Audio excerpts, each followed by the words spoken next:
Jennifer's hands were skilled to skilled. The tension didn't just leave his shoulder. It was replaced by a physiological response that Jeff found deeply inconvenient and highly alarming.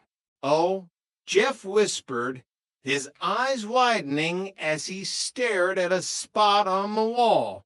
"The knots definitely disappearing, along with my dignity. See?" Jennifer smiled, blissfully unaware of the internal crisis brewing in Jeff's midsection.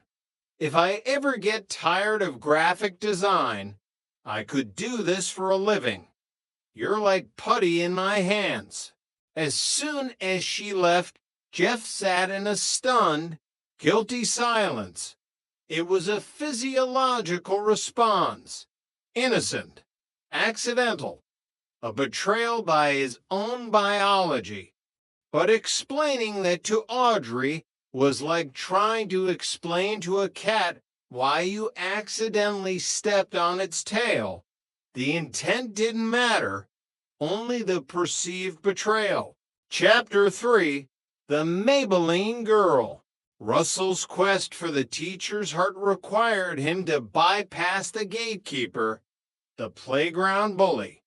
He recruited Adam as backup, mostly because Adam looked like the kind of person a child would instinctively trust or at least find confusing enough to distract. "Check the perimeter, Adam," Russell whispered as they approached the chain-link fence. The air smelled of wood chips and juice boxes. "See the target?" "You mean the kid in the Red Sox cap?" Adam asked. "He's eating a Go-Gurt, Russell. He's 10. He has a Dora the Explorer lunchbox. He's not a threat. That Go-Gurt is a weapon in his hands. It's pressurized dairy." Russell hissed. "Don't underestimate him. He has the eyes of a cold-blooded killer." Suddenly, the boy appeared. Bronson, a pint-sized terror with the soul of a veteran insult comic. He leaned against the fence with an air of supreme boredom. "Ah, if it isn't Snow White," Bronson chirped, looking Russell up and down. "Back for more.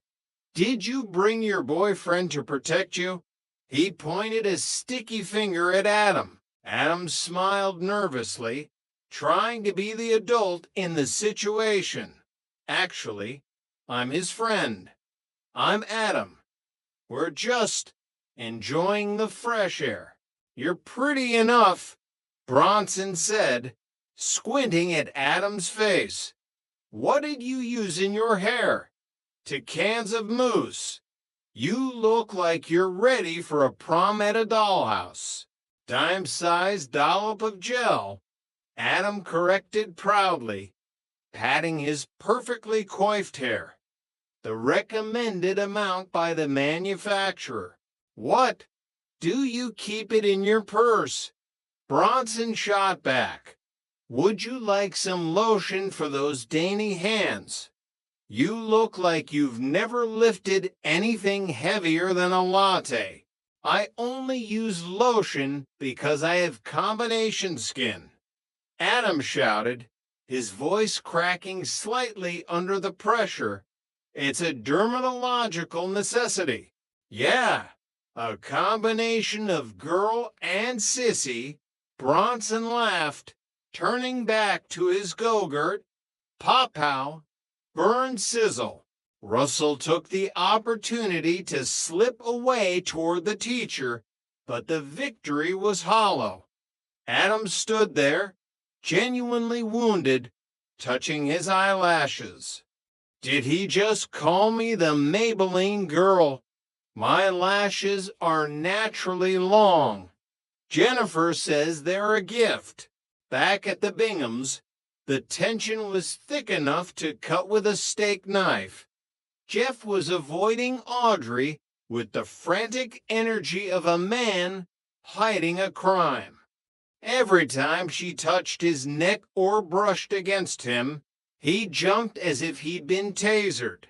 "I know what you're up to," Audrey said, cornering him in the kitchen while he was trying to look busy with a toaster. "You do," Jeff squeaked, his voice to octaves higher than normal. "You're trying to get me to rub your neck.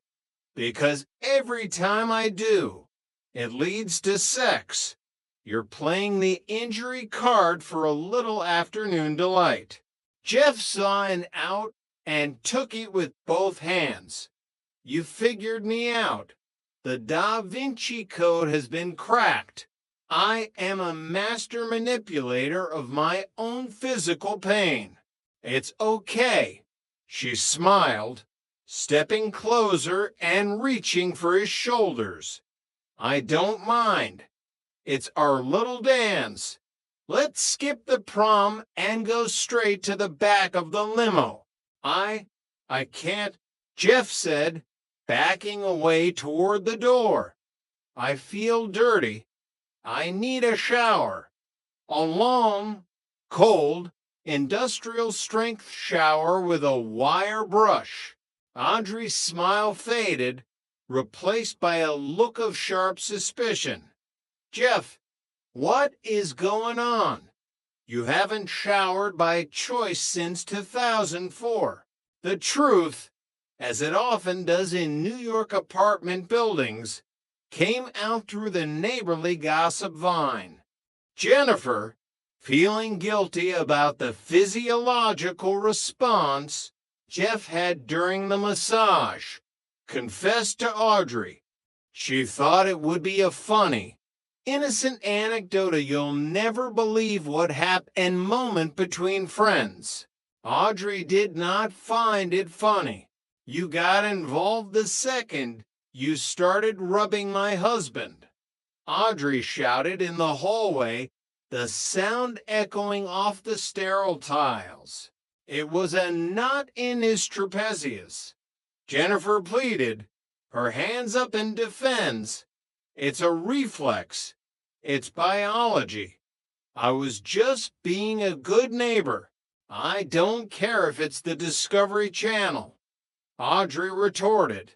"He gave you a standing ovation without standing up. That's a front row seat to a show only I am supposed to see." Chapter 4, The Diamond Peace Treaty. Guilt is a powerful motivator. In Jeff Bingham's case, it led him to the only place a man in his position could go to find sanctuary, the jewelry store. He purchased a pair of diamond earrings so large they could be seen from low Earth orbit, or at least from the back of a dimly lit restaurant. "Here," he said, shoving the small velvet box at Audrey that evening. "For you, because I love you, and because I am a fan of your work as a wife." Audrey opened the box, the light reflecting off the stones and dancing on the ceiling. "Oh, these are beautiful. What did I do to deserve these? Or more accurately, what did you do that requires this level of financial penance?" "Nothing," Jeff insisted, his eyes darting around the room. "I just wanted to bring out the sparkle in you. The diamonds are just a supplement to your natural radiance." Audrey sighed, leaning against the dresser. "Jeff, Jennifer told me. I know about the ovation." Jeff froze. "Oh, right, that, the standing ovation, the involuntary applause. Why didn't you just tell me?" she asked, her voice softening. "We've been married 12 years. I know how your body works. I know it's sometimes a traitor that acts on its own impulses. I'm not mad at the reflex, Jeff. I'm mad at the cover-up. I was embarrassed," Jeff admitted, throwing his hands up. I felt like I cheated. I felt like I'd committed a crime with my own nervous system. I felt like I needed to buy you diamonds to balance the scales of my soul. It wasn't a crime, Audrey said, putting the earrings on